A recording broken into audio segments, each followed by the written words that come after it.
Welcome to Box Office Recaps. Today we will recap a 2021 Chinese crime mystery movie titled The Unexpected Man. The movie begins in China Huimin Bank, where Chen Zheng, an average statistical bureau employee, has come to withdraw some money.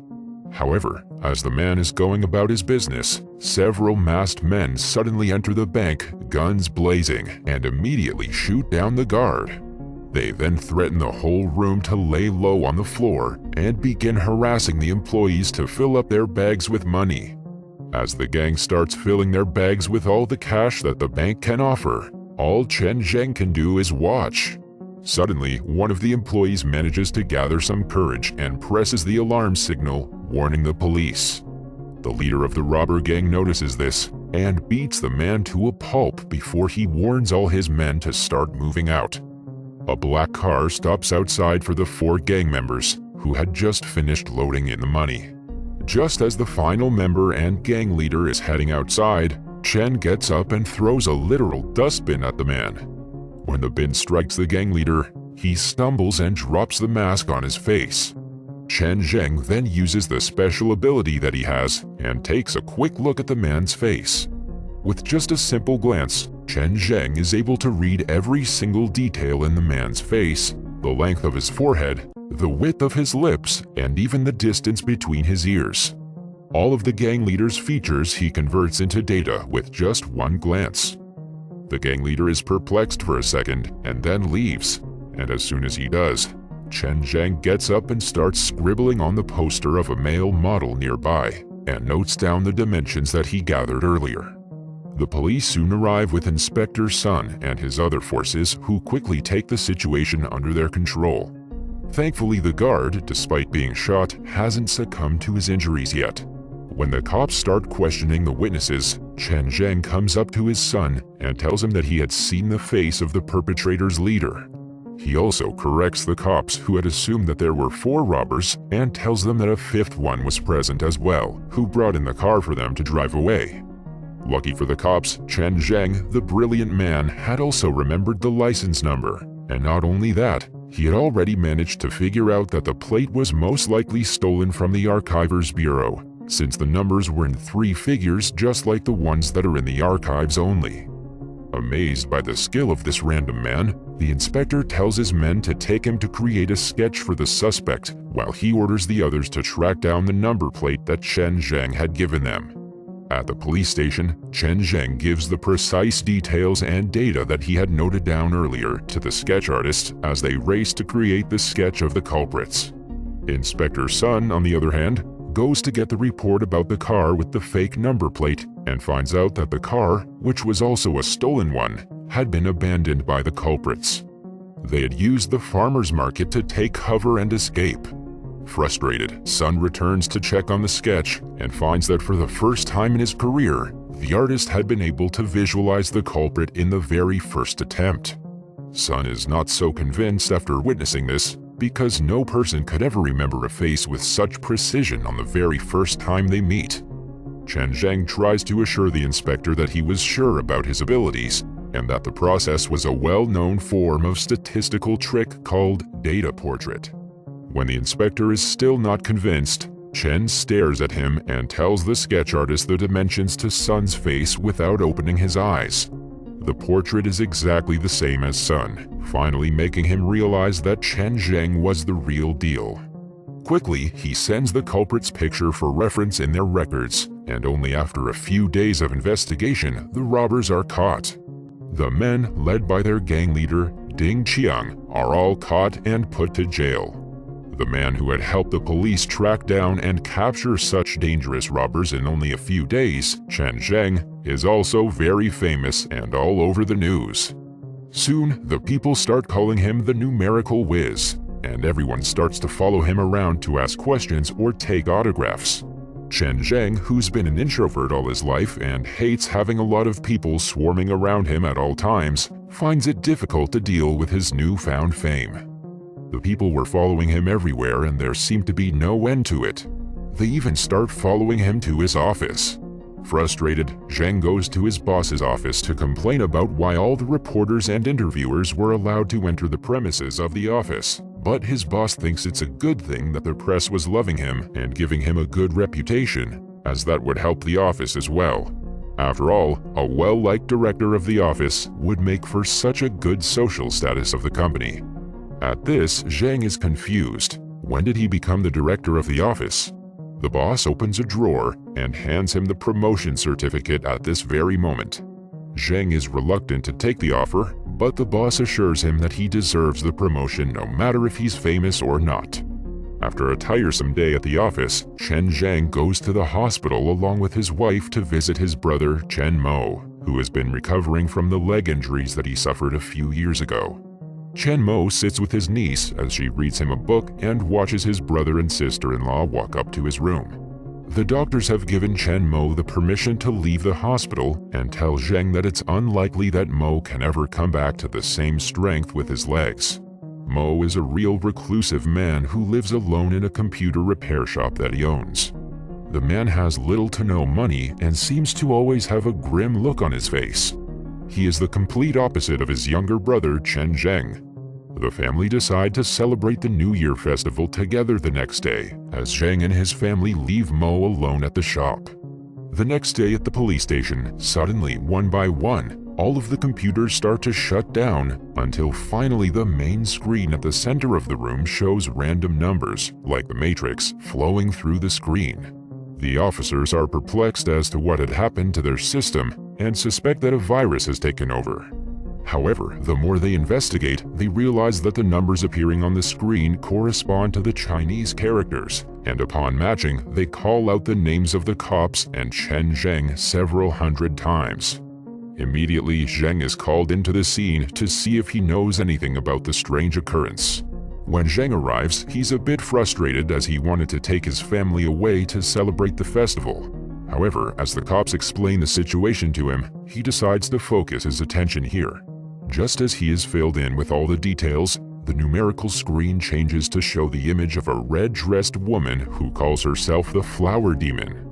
The woman explains that she had hacked into the police network system and had full control over the security cameras inside and outside the building. When Sun's men try to track her down with her IP, she openly gives the IP to them, challenging them to find her. The IP turns out to be a VPN user's IP, and it will take them time to find the actual address of the perpetrator. This also, however, is already seen by the Flower Demon, who has control of all the CCTV cameras in the room. The police are frustrated and ask what the Flower Demon wants and why she was doing all of this. The demon then goes on a rant about how some people are innocent and others are not, and how the police had made some bad decisions lately. She asks them to release the last culprit that they had caught, Ding Qiang. The cops chuckle at the idea and tell her that there was no way Ding Qiang was getting out of prison so easily. Flower Demon tries to warn them that the consequences would be dire if they do not do as she asks, but the cops do not heed her warning at all. So, the Flower Demon shows her true reach.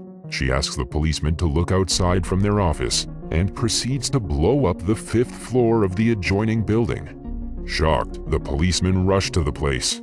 Thankfully, none of the people were injured or killed during the explosion, but one thing was for sure. Flower Demon was not joking around. Inspector Sun is super pissed at the Flower Demon and wants to have her caught immediately. He put one of the female officers to watch all the CCTV footage to find out who might have planted the bomb, and goes to check if the IT guys had figured out who or where the Flower Demon was. The IT guys had managed to use the VPN's ownership details to find that it belonged to Ding Ruobing, an MIT graduated hacker who was also the daughter of Ding Qiang. Inspector Sun's anger is through the roof, and he barges back into the station demanding Flower Demon, or Ding Ruobing, to surrender, but the hacker is in no mood to do so. She tells them that she had planted 2 other bombs, significantly more powerful than the first bomb. She gives them time to think about her offer and releases Ding Qiang and once again turns the screen back to the floating numbers. Sun and his men then go to the prison to interrogate Ding Qiang and make him reveal the location of his daughter Ding Ruobing. But the man doesn't seem to budge and reveals nothing to the cops. Frustrated, they return back to the police station where Flower Demon once again appears. This time, she proposes a different solution to their problem. She challenges the numerical whiz Chen Zheng. If he can answer 2 of her questions within the time limit, she will reveal the location of the bombs. With no other choice left, and the IT guys still wanting more time to crack the location of the culprit, Zheng agrees. For the first question, Ding Ruobing gives him 30 minutes to solve what looks like 4 questions. Zheng, however, explains that this was one question where there's one positive question which would reveal the general location of the bomb, and 3 other questions would reveal more info about the bombs. An NP completeness problem. Zheng quickly gets to work and Sun asks his men to gather the best maths teachers from around town. However, when all the other math teachers gather to help Zheng around, Ding Ruobing warns them that if they help the man, the bombs would explode. 16 minutes pass, and Zheng finally begins to solve the question with much precision, and finally is able to solve the main problem. Ding Ruobing reveals the location of the bomb to be at the museum, and the cops quickly rush to the scene. For the next questions, Zheng remembers the time of his past and the time with his brother Mo, who is always much more talented than he was. Mo had taught him a trick on reduction, using which Zheng at his present is able to solve the problems just within the minute mark to reveal the exact location of the bomb, and Sun is barely able to save himself and others from the impact of it. Sun returns back to the police station furious and demands Ding Ruobing to give up, because if he caught her, she would be in a lot of trouble. Ding Ruobing doesn't care, however, and this time gives Chen Zheng an even harder problem, Alan Turing's AI problem. When Zheng complains that the solution is impossible in half an hour, Ding Ruobing gives him an hour to solve the problem. There's only one issue, however. Zheng doesn't know how to solve the equation.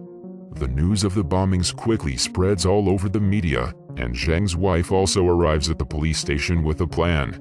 She knew that Mo could actually solve the problem and tells the inspector that they should go and pick him up from the store.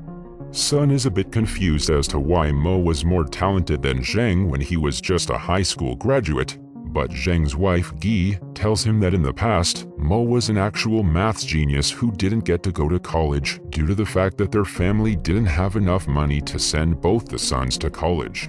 The father had decided their fates using a paper lucky draw, and Mo was unlucky to be chosen to stay behind and look after the shop while Zheng got to go to university. The two then reach the store, pick up a reluctant Mo, and take him to the police station. By the time they reach there, there's only 20 minutes left. However, Mo is able to solve the question within the time frame and give the answer to Zheng. As everyone rushes to Zheng to see where the bomb is, the screen shows a message that the bomb was in the police station itself, in one of the closets. The building is quickly evacuated, and barely in the final seconds, one of the officers manages to throw the bomb out and save the day. Finally, everyone returns back home, and Zheng goes to drop off his disabled brother back to his store.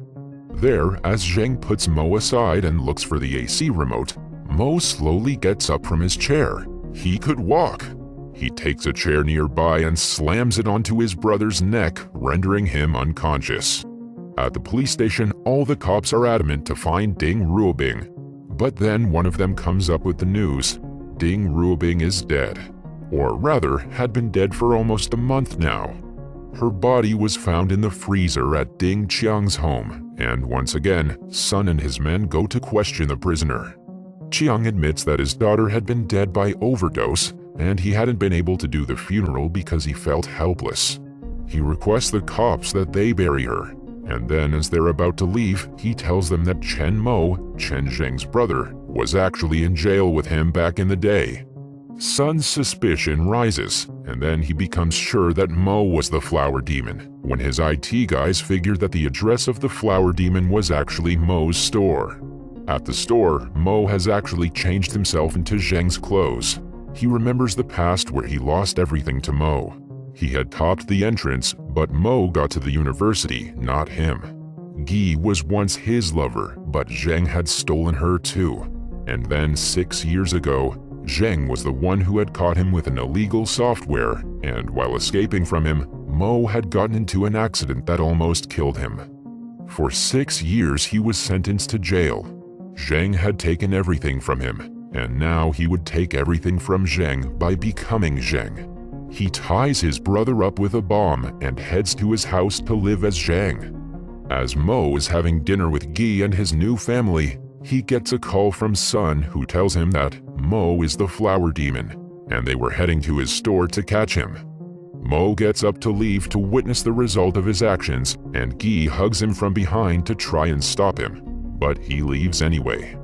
Guy, however, manages to recognize that this wasn't her husband from the smell, and quickly calls Sun to notify him of the mix-up. Outside the store, as Mo and Sun converse, the bomb explodes, but thankfully, much to Mo's dismay, the cops manage to save Zheng. Sun also gives Mo a roundhouse punch for all the trouble he had given them, and he is taken into custody. The movie ends with the past, when Zheng and Mo's father had made them pick the lottery for the university. It turns out that he'd made sure that Zheng would not go to the university. Later, in a letter, the father explains that despite Mo being a genius, he could never beat Zheng, as Mo could never learn empathy, and a person who lacks empathy is simply not a person at all. Thanks for watching. Please give us a thumbs up below the video, subscribe our channel for more recaps, and hit the bell icon for notifications.